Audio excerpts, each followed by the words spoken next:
అయితే ఇప్పుడు నార్మల్గా నువ్వు విజ్ఞుడివి, చాలా సహనపరుడివి, అన్నీ ఉన్నాయి నీకు. మంచి మంచి క్వాలిటీస్, ఒక మనిషికి ఉండే క్వాలిటీస్ అన్నీ నీకున్నాయి. అయినా సినిమా పరిశ్రమ అన్నది ఎప్పుడూ అగ్ని పరీక్షే, ఎవరికైనా ఎంతటి వాడికైనా. నీ స్వయంకృత అపరాధాల వల్ల నువ్వు కెరీర్లో మిస్ అయింది ఏదైనా ఉందా? నేను తప్పు చేశాను సారీ చెప్పింది ఒక సంఘటన ఉంది. మనసంతా నువ్వే సినిమా ప్రొడ్యూసర్ రాజుగారు కదా. అవును. ఆయన నెక్స్ట్ సినిమా ఏదో అదే మనసంతా నువ్వేనే అదే సినిమా మేము అక్కడ చేసి వచ్చాం. ఎక్కడ అరకులో చేసి వచ్చాం. మంచి వేషన్ అది, విలన్. అవును. పావురం గిలగల కొట్టుకోవడం, పాపం తీయండిరా తీసిచ్చాక మందులకు వండు అంటాడు. సాఫ్ట్ క్యారెక్టర్ లాగా ప్రారంభమై మందులో హీరోయిన్ ఫాదర్, అదే మణిరత్నం వెళ్ళిన సాఫ్ట్ కట్ చేస్తే ఇక్కడే పక్కన అప్పుడు కింద ఇవే ఉండేవి కాదు, కింద కూర్చొని హార్మోనియం ఏదో ప్రాక్టీస్ చేసుకున్నాను. సరిగ్గా 12 నేను వెయిట్ చేస్తున్నా అన్నపూర్ణ స్టూడియోలో సెకండ్ షెడ్యూల్ మనసంతా నువ్వే. పొద్దున 9 గంటలు కదా, 9, 10, 11, 12 దాటే సినిమా ఆవిడ కింద ఏమంటే భోజనానికి రండి అంటాను. 12:30 1 గంట అవుతుంది ఇక్కడ పిలుస్తారు. సర్లే 12:45 అయింది, సరే పెట్టేసేయని లేచి కిందకి ఎడుతుండగా ఫోన్ షార్ట్ రమ్మని. నేను ఓకే భోజనం చేసి వస్తా. లేదు సార్ ఇప్పుడే రావాలి. అతని పేరు చిరంజీవి అనుకుంటా, కృష్ణరాజు గారు తాలుగా. చిరంజీవి. లేదమ్మా కంచంలో భోజనం పెట్టలేదు సార్, అది వెయిటింగ్ మీకోసం షార్ట్. ఇటు 1 అయింది అప్పుడు కరెక్ట్గా. అప్పుడు అది కదయ్యా మేము భోజనం చేస్తాం. లేదు సార్ మరి వెయిట్ చేస్తున్నాం అందరూ. అది ఒక ఆకలి ఇరిటేషను. ఏమయ్యా ఎప్పుడు మేము 7 అంటే 7కు ఉంటాం కదా, మరి మీరు వచ్చినప్పుడు మేము గంటలు వెయిట్ చేస్తుంటాం. మరి మీరు రాది ఇప్పుడు కనుక నేను వచ్చినప్పుడు కనుక షాట్ తీయకపోతే మాత్రం అని ఒక బూతు మాట వాడా. అజాత శత్రుడే అలిగి నిన్నాడు. ఏమన్నారు సార్ మీరు అని హర్ట్ అయిపోయాడు అసలు. అది స్లిప్ ఆఫ్ టంగ్ అయిపోయింది. చెప్పు తీసు అలా అంత అనకూడని మాటే అన్న. అతను హర్ట్ అయిపోయి ఏమనుకుంటున్నారు మీరు, ఏమిటా మాటలు పెట్టేసాడు ఫోన్. నేను చేస్తే మళ్ళీ ఎత్తడు. ఇంక వెంటనే నేను కారు వేసుకుని ఇప్పుడు రాజుగారు తెలుస్తారు. రాజుగారు చాలా టఫ్ కదా, టఫ్ను మంచి సక్సెస్లో ఉన్నాడు ఆయన. అవును. మనం ఎంత వాళ్ళతో అంతా కంపేర్ చేస్తే ఏమవుతుంది మనకి? నాకు టెన్షన్ పడుతున్నా. చూడ విచిత్రం ఏంటంటే ఏచూరు ఉన్నాడే, ఏచూరు అనేవాడు ఆ పాత సినిమా కలెక్షన్ ఏదో నాకు తయారు చేసి జీవిత చరిత్ర రాయడానికి ఏదో సంథింగ్ ఇస్తున్నందుకు నేను ఆ కృషికి మెచ్చి ఒక బంగారు ఉంగరం ఇచ్చా అతనికి. ఎవరికి? ఏచూరి. నేను వెళ్ళే టైంకి ఇదంతా వింటున్నాడు అతను. ఏచూరి రాజుగారి పక్కనే ఉన్నాడు. అవును. ఎంఎస్ రాజు గారు బాగా కనెక్ట్. ఎందుకు వాళ్ళ ఫ్యామిలీ నుంచి, అవును, రాయపరాజు గారి దగ్గర నుంచి. అందుకని ఇది విని ఇట్లా అన్నాడు. అక్కడ అన్న బహుశా అతను వచ్చేటప్పటికి ఏంటి సార్ ఇట్లా నన్ను పచ్చి బూతులు తిట్టాడు ఆడు అనేటప్పటికి రాజుగారికి బీపీ వస్తుంది కదా, వెంటనే వీడు ఉన్నాడు పక్కన. ఎప్పుడైనా భరణి అలా ప్రవర్తించడం చూసారా? మెల్లిగా వచ్చాక చూడండి ఏమిటో అని. అంటే అట్లా కాటే పాముని అలా, అది మనకు తెలియదు కదా. ఎప్పుడో చేసిన ఉపకారం కానీ ఒక సత్కారం కానీ ఎలా ఉపయోగపడింది చూడు. అతన్ని సాఫ్ట్ చేసాడు. నేను వెళ్ళాను మామూలుగా.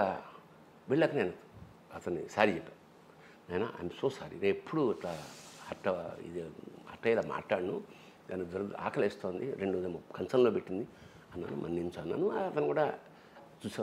ఇది దీన్ని ఎంత చిన్న విషయమైనా స్లిప్ ఆఫ్ టంగ్స్ ఎలాగా వేషం పోవడమే కాకుండా అనవసరమైన చెడ్డ పేరు మిగిలి ఉండేది. అది అంచేత అది అతను నన్నేమి ఇంటరాక్ట్ తర్వాత రాజుగారితో తర్వాత చాలా సరదాగా ఉండేవాడు ఆయన. ఎప్పుడు నేను సెట్లోకి ఎంటర్ అయినప్పుడు రాజ మాట్లాడిన ఉంటే ఇలా ఉబ్బేవాడు ఆయన.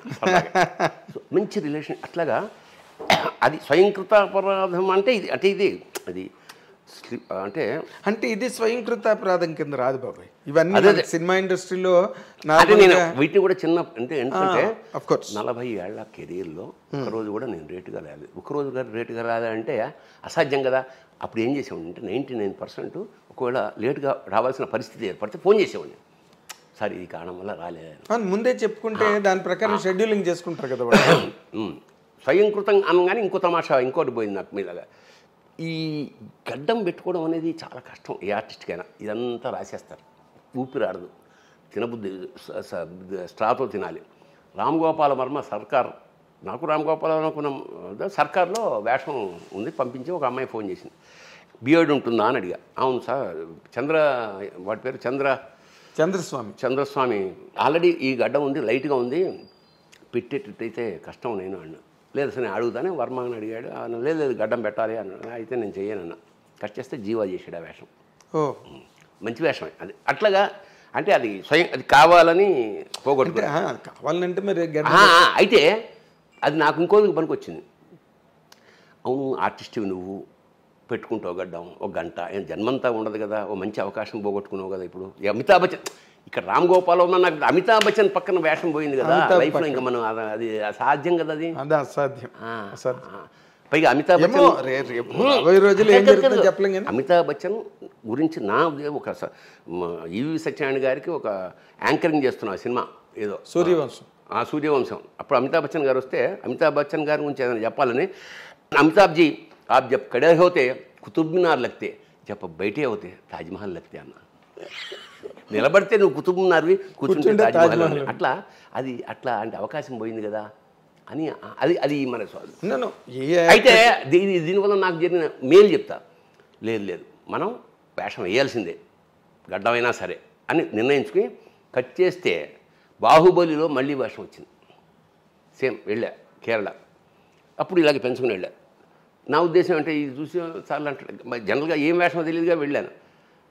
గడ్డం ఉండాలండి అన్నాడు రాజమౌళి. చూసి మందు పెట్టండి అన్నాడు. మళ్ళీ పోతుందిరా వేషం, నోరు మూసుకో అని కట్ చేస్తే ఇంత పెట్టారు, నేనెవరో తెలియకుండా. బట్ అది గొప్ప వేషం. ఇంట్రడక్షన్లో జటాకట హుసిరు ఆపు అనేసి ఆ ముఖ్యంగా కొన్ని బిట్లు శంఖం విచిత్రం ఏంటంటే జపాన్ వెళ్ళాను నేను ఒకసారి. ఈ ఇంత గడ్డం శంఖం ఇది కదా, అక్కడికి జపాన్కి వెళ్తేప్పుడు ఎలా ఉంటారు, చిన్న నిక్కరు ఇదే కదా. నేను అలా రోడ్డు మీద నేను ఇలా వెళ్తుంటే ఎవడో చౌకీదార్ బాహుబలి అన్నాడు. ఏంట్రా ఇక్కడ కూడా గుర్తుపడ, అంత ప్రతిష్ట. అంటే ఏదో మంత్రస్థానాన్ని ఒప్పుకున్నాం అని సామెత ఉన్నట్టు మనం వేషం వేసినప్పుడు ఏమన్నా పెడతారు. ఎందుకంటే నాకు ఇంకొక మన ఎవరతను అతిలోక సుందరిలో అమరీష్ పురి అనగా ఇలా గుండు మీద ఎండాకాలం అలా ఉన్నట్టు చెమట్లు ఓడిపోతున్నాయి. నేను తెలుగు అంత ముక్కలు చేసేది అది నేను రాసి పెడుతుండేవాడిని. దాన్ని బలికి సిద్ధ అంతకన్నా చెప్పలేడు అలా, అందుకని ముక్కలు గ్యాప్లు ఉంటే కానీ దాన్ని బలికి సిద్ధం చేయండి అవన్నీ నేను రాసేవాడిని. అంటే తెలుగునే. ఓ రోజు అన్న సార్ తక్లీఫ్ हो रहा क्या, ఈ ఇబ్బందిగా ఉందా ఇదన్నా. సినిమా కా షోక్ హేనా సహనా పడతా నిభానా పడతాయి. చిన్న ముక్కే కానీ గొప్ప విషయం అది. ఎంత మాట మరి నువ్వు సినిమాలు చేస్తున్నప్పుడు అక్కడ ఏమైతే చెయ్యి అంతే, ఇంకా డిస్కషన్ లేదు. అదే బి రామన్ ఇన్ వైల్ కాదు, ఇక్కడ అది అవసరం. ఎంత మిస్ అయిపోయింది ప్రొఫెషన్ కదా. సో అది గనక యాక్సెప్ట్ చేసి రాము కోసం ఇది ఎగ్గొట్టేవాడేమో, ఏదో పోయింది. అవును కదా, అట్లా దట్స్ ఆల్.